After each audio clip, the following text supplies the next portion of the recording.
Trong phân đoạn bị cắt tập 115 của Giá Thiên, Diệp Phàm và hành trình nghịch thiên cải mệnh và quá trình song tu với An Diệu Y. Diệp Phàm bị đạo thương, chỉ còn nửa năm thọ mệnh. Để cứu chữa, An Diệu Y cùng anh song tu Niết Bàn Kinh. Trước đó, trận chiến giữa Diệp Phàm và Hạ Cửu U kết thúc, anh nhận được ấn ký thần vương từ Tuyệt Đại Thần Vương, khiến không ai dám tùy tiện động tới anh. Danh tiếng của Diệp Phàm nhanh chóng lan truyền khắp Đông Hoang và Trung Châu, trở thành cường giả nổi bật trong thế hệ trẻ. Dù nhiều người tìm đến kết giao, anh vẫn thận trọng vì hiểu rõ lòng người. Trong lúc luôn bên cạnh thần vương để tìm cách cứu ông, Diệp Phàm cũng dần nhận ra hôn sự với Phong tộc không suôn sẻ như mong đợi. Phong Điệt từng bị anh đánh bại, nay lại thay đổi thái độ, muốn đưa anh đến gặp An Diệu Y nhưng bị từ chối. Không cam tâm, hắn tiếp tục quấy rối, bị Diệp Phàm cảnh cáo. Sau đó, một vị lão tổ Phong tộc xuất hiện, tuyên bố Diệp Phàm phải rời thần thành theo sắp đặt của Tuyệt Đại Thần Vương. Trong lúc đó, thánh thể vừa thành khiến anh trở thành tâm điểm, được nhiều cô gái mến mộ, nhưng Diệp Phàm chỉ quan tâm đến việc tìm bất tử thần dược cứu thần vương. Tuy vậy, các chuyến đi đến chợ đá đều không có kết quả. Một lần trở lại Phong tộc, Tuyệt Đại Thần Vương bất ngờ xuất thủ giết kẻ theo dõi, chứng minh ông vẫn đáng sợ dù sắp chết. Phong Hoàng, thiên tài tuyệt sắc của Phong tộc, xuất hiện, kiêu ngạo tuyên bố không muốn cưới Diệp Phàm, thậm chí muốn đoạn tuyệt hoàn toàn. Diệp Phàm bình thản khuyên nàng nên trực tiếp nói với thánh chủ. Trước mặt các vị lão tổ, Phong Hoàng vẫn giữ lập trường, cho rằng chỉ nên đính hôn với người có tiềm năng thành đại đế. Sự cao ngạo của nàng khiến nhiều người bất ngờ, nhưng Diệp Phàm chỉ im lặng mỉm cười, không đáp lời.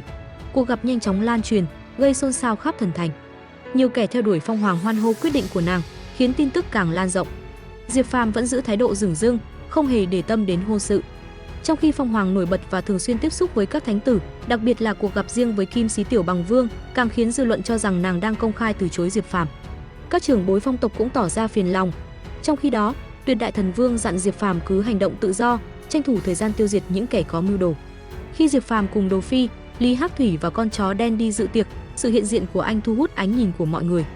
Thế hệ trẻ kiêng dè, các tông môn nể sợ, ngay cả những người từng đối đầu cũng trở nên dè chừng. Thế nhưng, trong một buổi tiệc, Diệp Phàm bất ngờ ho ra máu và gục ngã, khiến mọi người chấn động. Vết thương từ đại đạo từng bị thần huyết cắt đứt nhân quả cũng đồng thời cắt mất nguồn sinh mệnh của anh. Các trưởng bối Phong tộc nhận định anh không sống quá nửa năm. Tin tức như sóng thần lan khắp thần thành và cả thiên hạ. Nhiều thế lực đến thăm nhưng đều bất lực.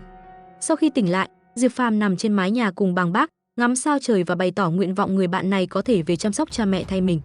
Bàng Bác tin Diệp Phàm sẽ sống sót. Dù thần thành vẫn nhộn nhịp, nhưng sự xuất hiện của Diệp Phàm giờ đây chỉ nhận lại ánh mắt thờ ơ, lời xì xào. Thậm chí có kẻ hả hê khi thấy anh gục ngã.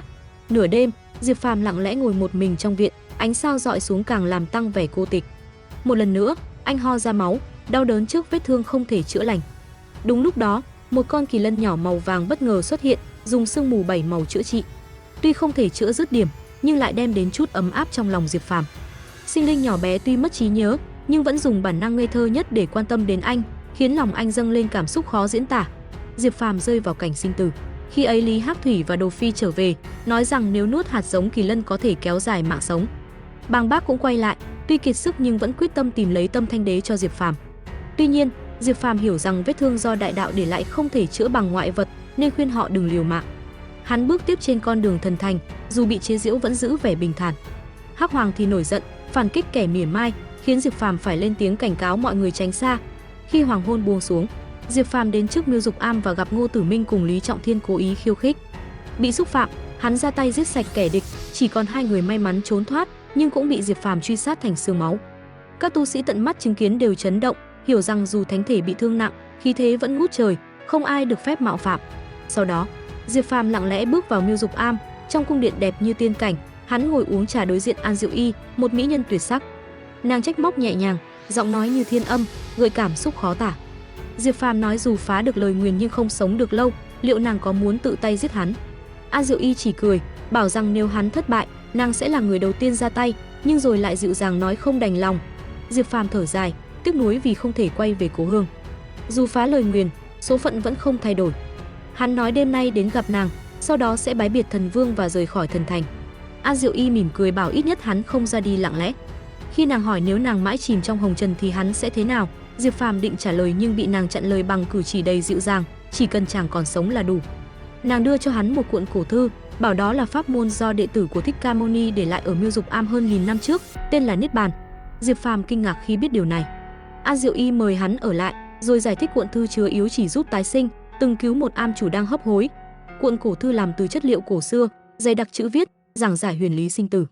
Diệp Phàm tập trung lĩnh ngộ, hiểu rằng Niết Bàn Kinh không phải luân hồi mà là pháp môn thay đổi sinh mệnh, kéo dài tuổi thọ và trị thương hiệu quả kỳ diệu. Khi thấu hiểu, thân thể hắn bừng sáng, khí huyết vàng kim sôi trào như thần linh giáng thế. Diệp Phàm bắt đầu vận dụng Niết Bàn Thánh Thuật, cơ thể phát sinh dị tượng, hỗn độn thanh liên, tiên vương giáng thế, đồ hình âm dương, kim thân bất diệt phát sáng lộng lẫy như ngồi giữa 9 tầng trời nhìn xuống nhân gian. Dưới ánh trăng tĩnh lặng, An Diệu Y với ánh mắt ngập tràn thần quang nhẹ nhàng giảng giải kinh văn cho Diệp Phàm, giúp chàng vận dụng Niết Bàn Kinh để chữa trị thương tổn đạo cơ. Diệp Phàm dốc toàn lực phục hồi bản nguyên sinh mệnh, hy vọng có thể xóa bỏ vết nứt trên đại đạo để duy trì thánh thể bất diệt.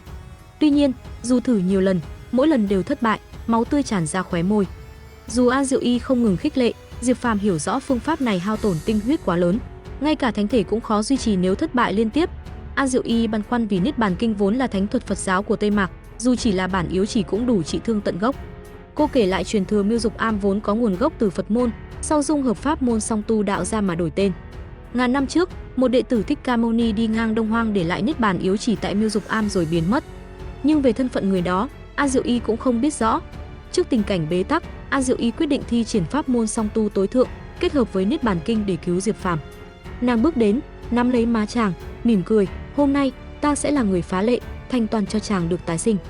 Trong cung điện tràn ngập ánh trăng, thân thể nàng như ẩn như hiện, thanh khiết thoát tục.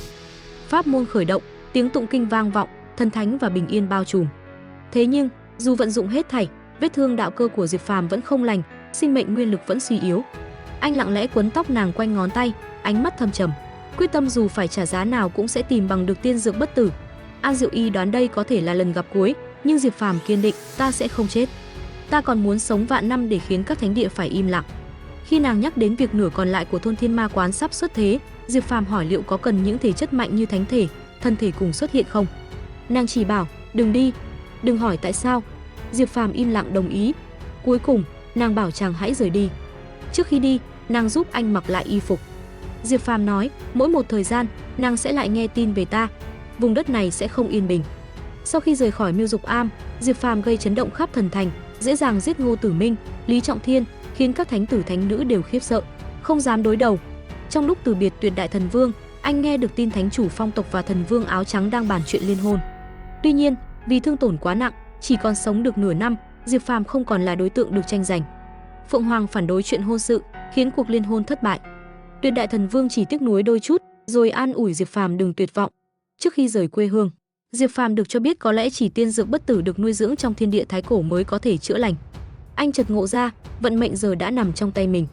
Khi rời đại điện, gặp lại Phong Liệt và những người khác lạnh nhạt, Diệp Phàm chỉ nói, nếu còn sống trở về, sẽ hoàn trả mọi ân tình. Ngày hôm sau, Tiểu Tinh Tinh đến thần thành, biết Diệp Phàm trọng thương liền khóc nức nở, thậm chí muốn dùng chân huyết thái âm để cứu anh. Diệp Phàm từ chối, an ủi nàng và giao lại đỉnh mẫu khí vạn vật, bảo nếu không trở về thì cứ giữ lấy. Thần Vương lặng lẽ đưa nàng rời đi, để lại sau lưng đầy ẩn số. Trước khi lên đường, Diệp Phàm đi vòng quanh thần thành, không thách thức ai nữa mà lặng lẽ rời đi. Anh tặng An Diệu Y tiên linh lung, kỳ chân được cắt từ tiên âm thạch, như món quà vĩnh biệt. Sau cùng, Diệp Phàm bước lên Huyền Ngọc Đài, xuyên qua hư không, bắt đầu cuộc hành trình tìm kiếm tiên dược bất tử, nghịch thiên cải mệnh. Vậy là toàn bộ video đến đây là hết rồi. Nếu bạn cảm thấy video này hay, hãy nhớ nhấn thích và đăng ký kênh. Đừng quên bật chuông thông báo để không bỏ lỡ video mới nhất nhé. Hẹn gặp lại trong những video tiếp theo. Tạm biệt.